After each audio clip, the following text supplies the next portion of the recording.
அவுது பில்லாஹி மினஷ் ஷைத்தானிர் ரஜீம். பிஸ்மில்லாஹிர் ரஹ்மானிர் ரஹீம். அல்ஹம்துலில்லாஹ் அஷ்ஹது அல்லா இலாஹ இல்லல்லாஹ். இன்ஷா அல்லாஹ் இப்போ நம்ம 9வது அத்தியாயம் 31வது வசனத்தை பார்க்க போறோம். இத்தகசு அஹ்பாரஹும் வருஹ்பானஹும் அப்படின்னு நல்லா சொல்றாங்க. இத்தகசு அப்படின்னு சொன்னா எடுத்துக்கொண்டார்கள். அவங்க என்ன பண்ணிட்டாங்க? முழுசா எடுத்துக்கிட்டாங்கன்னு அர்த்தம். எதை எடுத்துக்கிட்டாங்க? அஹ்பாரஹும், அவர்களுடைய, ஹும்னா அவர்கள்னு அர்த்தம். இந்த ஹும்முக்கும் அவர்கள் தான் அர்த்தம்.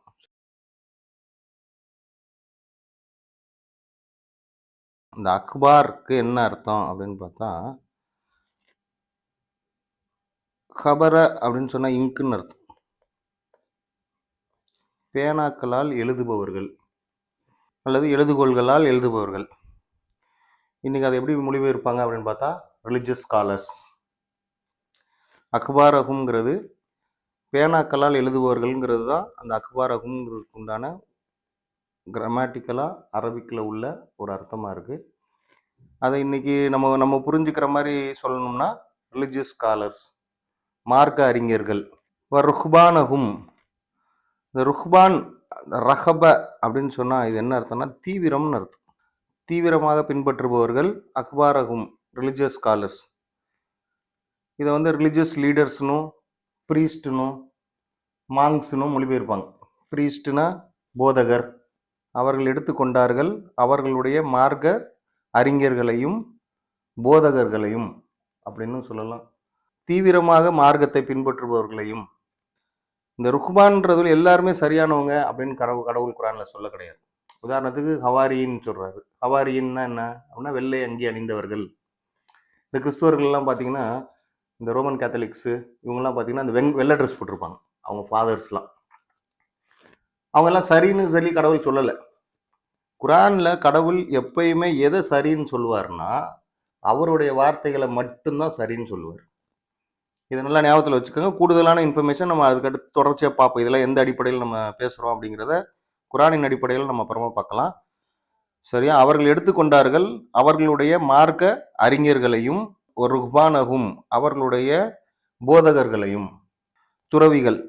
இது எல்லாத்தையுமே குறிக்கின்ற வார்த்தை தான் இந்த அக்பாரகும் ருஹ்பானகுங்கிறது. அவங்கள எடுத்துக்கிட்டாங்க. என்னவா எடுத்துக்கிட்டாங்கன்னா அர்பாபன் நல்லா சொல்றாங்க. மின்தூனில்லாஹி, கடவுளுக்கு பதிலாக அல்லது கடவுளுடன் அர்பாபுகளாக அவர்கள் எடுத்துக்கொண்டார்கள். இந்த அர்பாப்னா என்னன்றதை நம்ம ஏற்கனவே பார்த்துருக்கோம். அர்பாபுன் அப்படின்னா என்னன்னா ரட்சகர்களாக. இது இந்த வார்த்தை ரப்புலேருந்து வந்தது. ரப்புன் அப்படின்னு சொன்னால் ரட்சகர்னு அர்த்தம். அர்பாபுங்கிறது அதோடைய ப்ளூரல். ரட்சகர்களாக யார் எடுத்துக்கிட்டாங்க? அவர்களுடைய மார்க்க அறிஞர்களையும் தலைவர்களையும் அல்லது துறவிகளையும் என்னவா எடுத்துக்கிட்டாங்க? ரட்சகர்களாக எடுத்துக்கிட்டாங்க. மேலும், இந்த வாவுக்கு மேலும் மேலும் அவங்க என்ன பண்ணாங்க? மசீஹபுனு மரியம, மரியமின் குமாரர் மசீஹ், கடவுளுக்கு பதிலாக அவரை எடுத்துக்கிட்டாங்க. அல்லது கடவுளுடன் மசீஹபுனு மரியம கடவுள் கூட எடுத்துக்கிட்டாங்க. அப்போ கடவுள் ஃபர்ஸ்டாகவும், ரெண்டாவது மசீஹபுனு மரியம, சரியா? அதாவது ஈசாவை கடவுளாக எடுத்துக்கிட்டாங்க. அடுத்து மா உமீரு இல்லா லி யாபுது, ஆனால் அவர்களுக்கு கட்டளையிடப்பட்டது என்ன? அவர்களுக்கு கட்டளையிடப்பட்டது என்னன்னா இல்லா லியாபுது, நீங்கள் ஒருபோதும் வழிபடக்கூடாது. இலாகன் வாகிதன், ஒரே ஒரு கடவுளை அன்றி. இலாகன்னா கடவுளை குறிக்கிற வார்த்தை, வாகிதுனா ஒன்று. ஒரே ஒரு கடவுளை அன்றி வேறு எவரையும் வழிபடக்கூடாது என்று அவர்கள் கட்டளையிடப்பட்டிருந்தார்கள். இதை நல்லா ஞாபகத்தில் வச்சுக்கணும். அப்போ என்னன்னா ஒரே ஒரு கடவுளை தான் வணங்கணும். மாற்றமாக நம்ம மார்க்க தலைவர்களையோ, மார்க்க அறிஞர்களையோ, மார்க்க துறவிகளையோ, மார்க்க போதகர்களையோ இரட்சகர்களாக எடுத்துக்கொள்ளக்கூடாது. மேலும் மரியமின் குமாரரை கடவுளோடு சேர்த்து கடவுளாக ஆக்கக்கூடாது. ஏன்னா எல்லாருக்குமே கட்டளையிடப்பட்டது என்ன? ஒரே ஒரு கடவுளை தான் வணங்கணும். எப்படி? லா இலாஹ இல்லா ஹூ.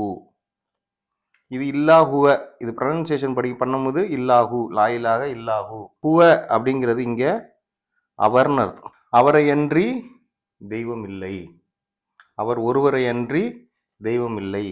இந்த சுபஹானஹு, இந்த சுபஹானுங்கிற வார்த்தை ரொம்ப ரொம்ப முக்கியமான ஒரு வார்த்தை. ஏன்னா இது ஃபர்ஸ்ட் குரானை பொறுத்த வரைக்கும் மலக்குகள் சொன்ன வார்த்தை. சுபஹானக்க லாயில் மலனா, சுபஹானக்கன்னா க்ளோரி, மகத்துவம்னு போடுவாங்க.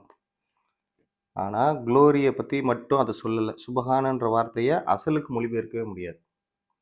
சுபஹானங்கிறது அவருக்கு நிகர் யாரும் இல்லை, அறிவில் அவருக்கு நிகர் யாரும் இல்லை, அவர் ஒரு பரிசுத்தர் அப்படிங்கிறதையும், அவர் பரிபூர்ணமானவர் அப்படிங்கிறதையும் சாட்சி சொல்கிற ஒரு வார்த்தை தான் சுபஹானங்கிறது. அதாவது மலக்குகள் தான் முதல்ல சொல்கிறாங்க. குரானில் நம்ம பார்க்கும்போது 2வது அத்தியாயத்தில் சுபஹானக்க லாயில் மலனா இல்லாமா அல்லம் தனா அப்படிங்கிற அந்த ஃப்ரேஸ் வருது.